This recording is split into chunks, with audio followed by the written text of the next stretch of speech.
بسم اللہ الرحمن الرحیم۔ ابھی ہر طرف جو نا کون کس کو ووٹ دے گا یہ والی بحث ہو رہی تھی، تو مجھے رحیم یار خان سے لاہور کا ایک سفر یاد آ گیا۔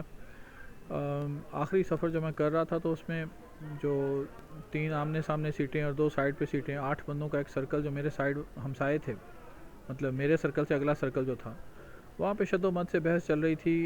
6-7 بندے مل کے پی ٹی آئی کے حق میں بات کر رہے تھے اور ایک بندہ نون لیگ کے حق میں ڈٹا ہوا تھا، اور اس کی بڑی 2 سادہ وجوہات تھیں۔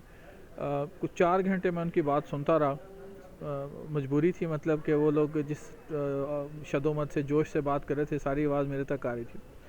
تو جو نون لیگ کا بندہ مان کے نہیں دے رہا تھا، اس کے پاس 2 دلیلیں تھیں۔ ایک تو وہ کہتا تھا کہ کھاتا ہے تو لگاتا بھی ہے، اور دوسرا یہ کہ نواز شریف نے سڑکیں، موٹر وے اور اتنا کچھ بنایا، کسی دوسرے نے کہاں بنایا، اور وہ شکل و صورت سے کوئی کسان لگتا تھا، سندھ کے اندر سے ایریا سے آیا ہوا تھا۔ جب 4 گھنٹے پہ بحث کا فیصلہ نہیں ہوا تو مجبوراً میں نے کہا میرا بھی بیچ میں اپنے 2 سینٹ ڈالنے کے ٹائم ہوا ہے، تو میں نے اس سے بات روک کے 2 شارٹ کویسچن پوچھے۔ پہلا کویسچن میں نے پوچھا کہ بھائی بتاؤ، اگر تمہارے والد صاحب مرتے ہوئے 11 ایکڑ زمین چھوڑیں اور تمہارا بڑا بھائی جائیداد تقسیم کرے اور 6 ایکڑ خود لے لے اور 5 تمہیں دے دے، تو کیا جو 1 ایکڑ اس نے زیادہ لیا ہے وہ تم اس کو معاف کر دو گے، یا تم اپنی بندوق نکال لو گے کہ مجھے میرا ایکڑ واپس کرو، اس میں سے آدھا میرا بنتا ہے؟ تو وہ کھسیانی سی ہنسی ایسا کہتا، میں 1 ایکڑ کیسے چھوڑ سکتا ہوں اپنے بھائی کو، وہ میرا 5.5 بنتے ہیں لوں گا۔ تو میں نے کہا تم اپنے سگے بھائی کو 1 ایکڑ نہیں چھوڑ رہے، اور یہاں پہ ایک جرنل 12 ارب روپیہ لے کے نکل گیا، اور یہ جو پی ڈی ایم ہے 1200 ارب کے اس پہ کیسز تھے، ختم ہو گئے۔ 1 ایکڑ پہ تو بھائی کے خلاف تو بندوق نکال رہے ہو، اور یہاں جن لوگوں کو تم لے کے پھر رہے ہو وہ 1200 ارب کھا گئے ہیں۔ دوسرا سوال میں نے اسے پوچھا، میں نے کہا مجھے تم ملک کے اوپر بات کر رہے ہو، موٹر وے، یہ سارے لوگوں کو سمجھنے میں مشکل ہو رہی ہے۔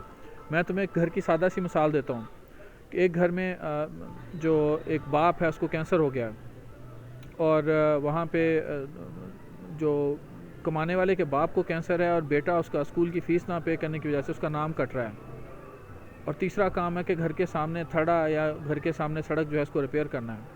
تو اب اس کے پاس پیسے اتنے نہیں ہیں، وہ 3 میں سے کوئی 2 کام کر سکتا ہے، کون سے 2 کرے گا؟ کیا وہ اپنے باپ کو کینسر کا علاج کرے گا، یا اپنے بیٹے کے اسکول کی فیس پے کرے گا، یا باہر سڑک اپنا تھڑا اونچا کر کے بنائے گا؟ کہتا آبویسلی مطلب وہ 2 کام کرے گا، کہ باپ کا علاج کرے گا، بیٹے کو تعلیم دے گا۔ تو میں نے کہا یہی بات سمجھنے کی ہے کہ تعلیم اور صحت کسی قوم کے لیے بھی ایسے ضروری ہیں، اور یہ جو تھڑا بنانا، گھر میں پینٹ کرنا، گھر میں نیا اے سی لگا لینا، کوئی 3 پیس سوٹ کے 4 جوڑے خرید لینا، یہ سب سیکنڈری باتیں ہیں۔ میں اس کو یہ 1-2 منٹ کی 2 چیزیں سمجھائیں، اور اس کے بعد پھر لمبی خاموشی تھوڑی سی چھا گئی۔ مزید میں نے اس کے ساتھ 4.5 گھنٹے سفر کیا، لیکن اس کے بعد پھر وہ بولا نہیں۔ اللہ تعالیٰ سب کو سمجھنے کی توفیق دے۔ یہ جو بڑے نون لیگ کے 2 سٹرونگ پوائنٹ ہیں، اس ویڈیو کو شیئر کریں، شاید کسی اور کو بھی سمجھ لگ جائے۔